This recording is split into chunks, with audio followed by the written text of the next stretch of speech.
ตัวสดายบอกโอนโอนมือออกเนี้ยจังไงนี่ยืงรมตรองผมมือดมสอบตีหรือดม power นะสำหรับยืงเปิมlý chẳng đông ní dương bàn kiện này vì video muốn hỏi chẳng màu video ní dương mình bàn kiện này tệ nè chẳng dương rung chỗ cứ dương vô lệnh lúa mà nhé chẳng lệnh lúa cứ dương vô lệnh mà phải pram mà rồi mà phải pram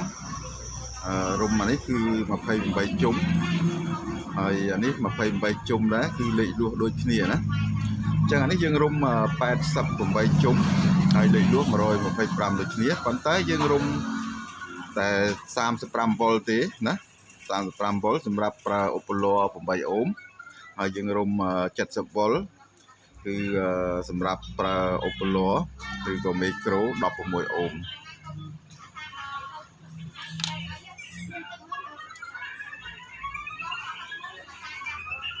អញ្ចឹងនៅក្នុងវីដេអូនេះយើងបញ្ជាក់ផងដែរគឺ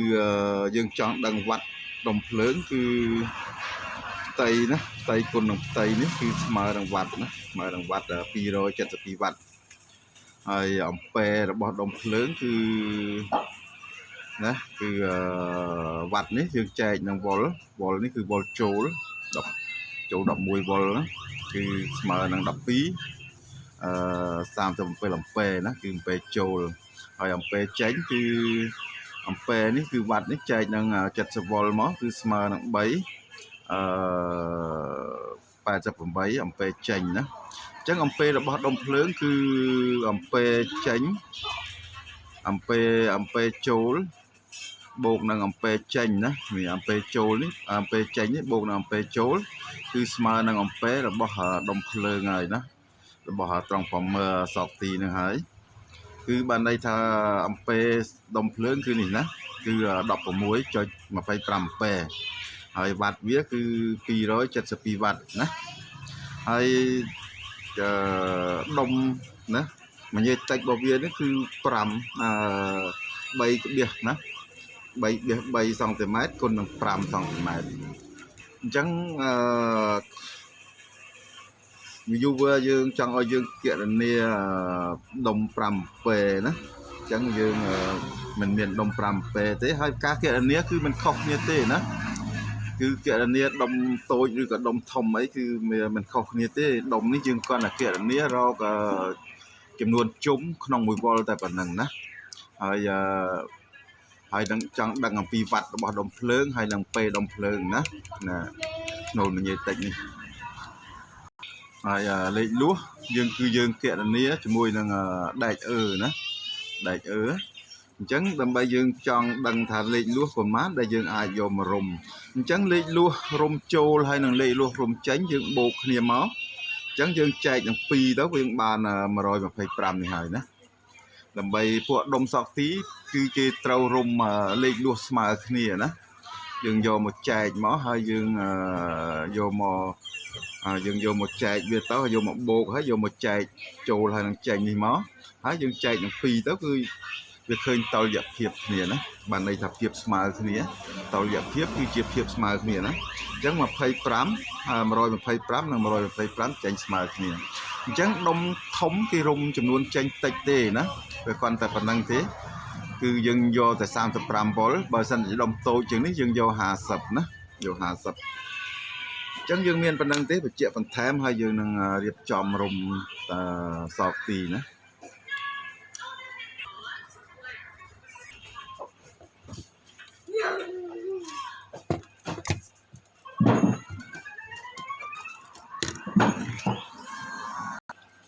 អញ្ចឹងមុននឹងរុំយើងត្រប់กระดาษមួយមក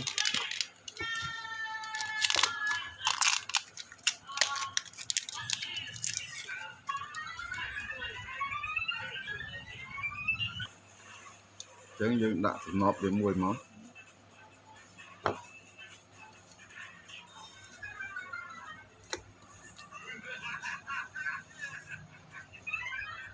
ចឹងដំបូងយើងរុំ28ជុំណា28ជុំចេញខ្សែមួយហើយ28ជុំទៀតយើងចេញខ្សែមួយទៀត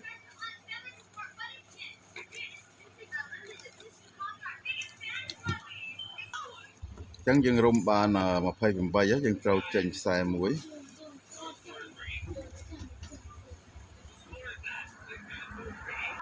ចឹងយើងដាក់តំណប់វាហើយយើងរុំតទៅទៀតយើងយក28ជុំទៀតណា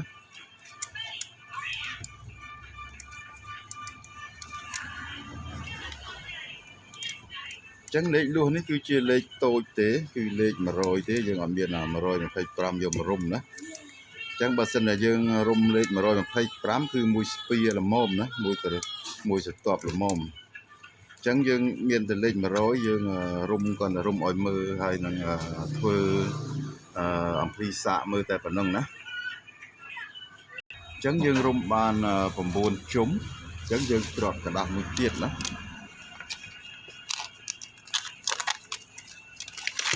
ពួកនេះគឺយើងត្រូវប្រើกระดาษក្រាស់ៗហើយយើងរុំវាមិនខ្លាចសល់លួសទេណាមិនខ្លាចសល់លួសទេអញ្ចឹងយើងរុំប្រើกระดาษក្រាស់ៗបន្តិចទៅបើសិនជាយើងរុំយកលេខតូចណាអ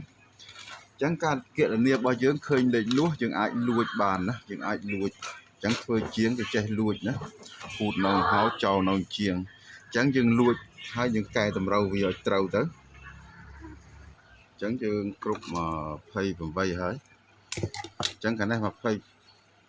ខាងនេះ28អញ្ចឹងយើងរុំគ្រប់ខាងភ្លើងចូលហើយណាខាងជើងអឺរបស់ត្រង់ស្ទើឬក៏ខាងជើងសេរបស់ត្រង់ស្ទើ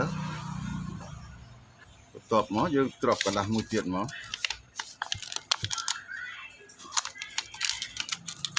ដើម្បីយើងរុំខាងភ្លើងចេញម្ដងណា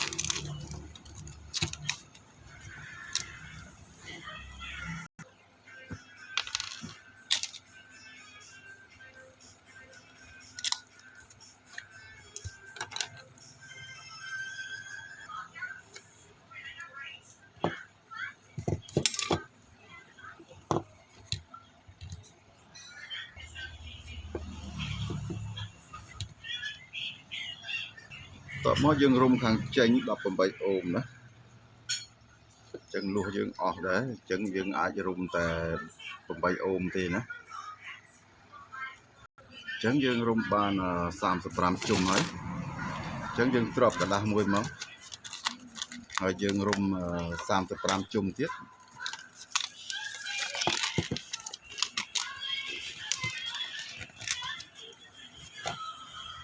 អញ្ចឹងយើងច្រឡំជុំមកក្នុងប៉ុលណាអញ្ចឹងយើងត្រប់กระดาษមកអញ្ចឹងយើងរុំតទៀតណារុំ88ជុំមិនមែន35ទេ35គឺវ៉ុលណាវ៉ុលនេះ35វ៉ុលហើយជុំគឺ88គឺស្មើនឹង18ស្មើនឹង8អូមអញ្ចឹងយើងរុំ88យើងចេញខ្សែមួយមកហើយយើងរុំ88ជុំទៀតយើងចេញខ្សែមួយទៀត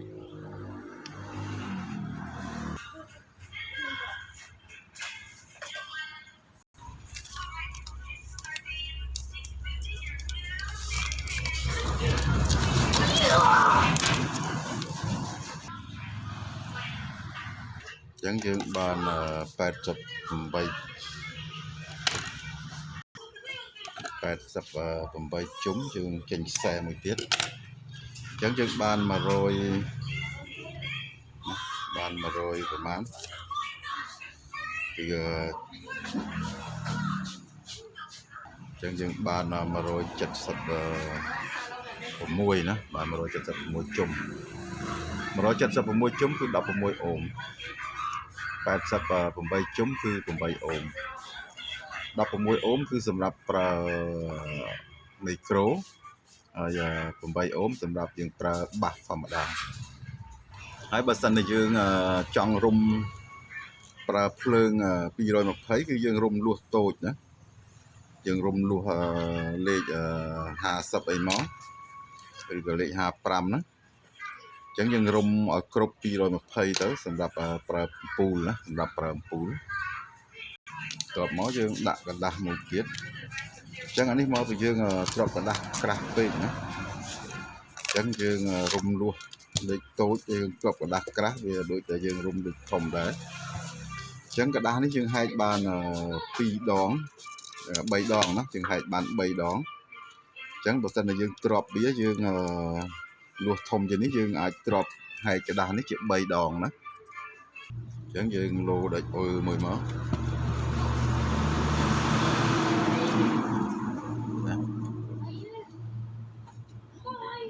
អញ្ចឹងយើងបានផ្នែកខាងចូលហើយនឹងផ្នែកខាងចេញទៅ SP ណាអញ្ចឹងក៏យើងសូមប្រាប់ផងដែរថាយើងបានបង្កើត channel មួយទៀតហើយសម្រាប់បរិញ្ញាក្មេងៗអញ្ចឹងយើងមិនចង់ឲ្យមានការច្បូកច្បល់ជាមួយនឹង channel QHY ណាអញ្ចឹងយើងក៏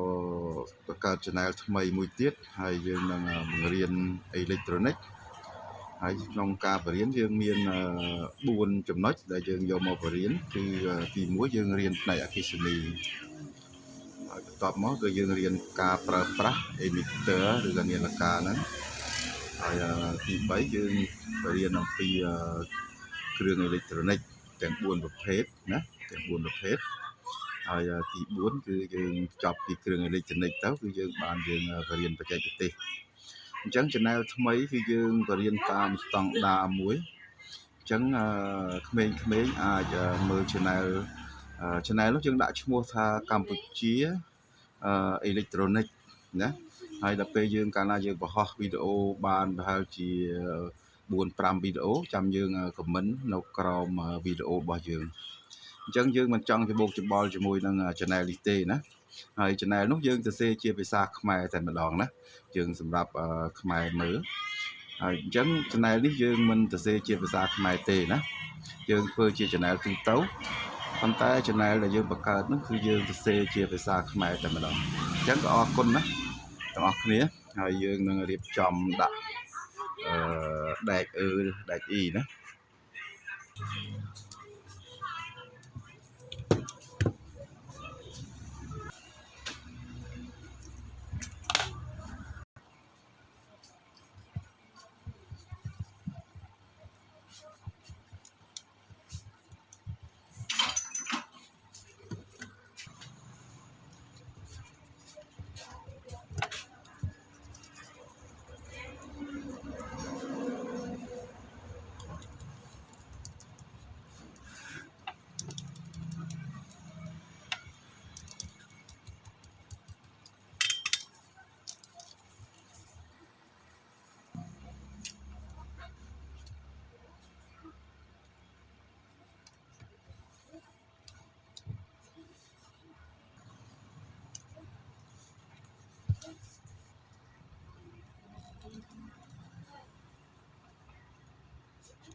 មេឃភ្លៀងទៀត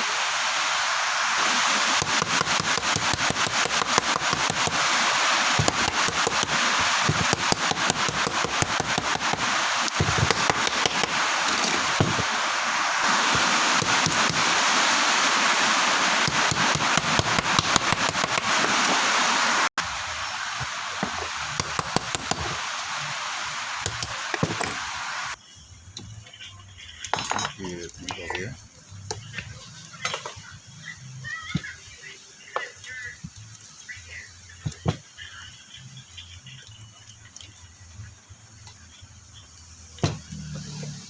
យើងដាក់មកខាងលើចេះតែបានដែរ